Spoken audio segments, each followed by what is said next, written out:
اگر آپ سمجھتے ہیں کہ آپ کے گناہ بہت بڑے ہیں اور اللہ آپ کو معاف نہیں کرے گا، یا آپ سے کوئی ایسی غلطی ہو رہی ہے جو زنا اور قتل سے بھی بدتر ہے، تو حضرت موسیٰ علیہ السلام اور اس گناہگار عورت کا یہ سبق آموز واقعہ ایک بار لازمی سن لے۔ ایک اسرائیلی عورت نے حضرت موسیٰ علیہ السلام کے پاس آ کر عرض کی کہ میں نے ایک بڑا گناہ کیا ہے اور میں نے اس سے توبہ کر لی ہے۔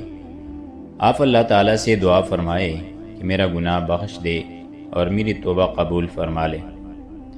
حضرت موسیٰ علیہ السلام نے فرمایا، تیرا گناہ کیا ہے؟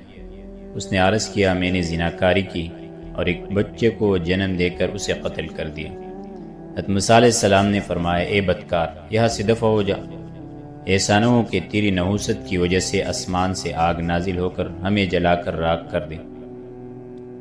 وہ عورت شکست دل ہو کر وہاں سے نکلی تو حضرت جبریل علیہ السلام نے آ کر حضرت موسیٰ علیہ السلام سے کہا، پروردگار تعالیٰ آپ سے فرماتا ہے، اے موسیٰ علیہ السلام، تم نے توبہ کرنے والے کو واپس کیوں لوٹا دیا؟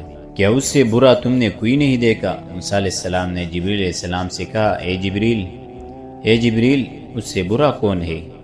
انہوں نے فرمایا، جان بوجھ کر نماز چھوڑ دینے والا۔ اس واقعے کا سب سے بڑا اور بنیادی سبق یہ ہے کہ اللہ کے ہاں نماز نہ پڑھنا کتنا شدید گناہ ہے۔ زنا اور قتل جیسے کبیرہ گناہوں کے خوفناک ہونے کے باوجود جان بوجھ کر نماز چھوڑ دینا اللہ سے تعلق کو توڑ دیتا ہے اور یہ رب کی بارگاہ میں انتہائی سنگین جرم قرار پاتا ہے۔ واقعے سے یہ ہدایت بھی ملتی ہے کہ اگر کوئی شخص اپنے گناہوں سے تائب ہو کر سچے دل سے اصلاح کے لیے آئے تو اسے مایوس کر کے لوٹانا نہیں چاہیے۔ ہدایت دینے والوں کا کام لوگوں کو اللہ کی رحمت سے جوڑنا ہے، نہ کہ مایوس کرنا۔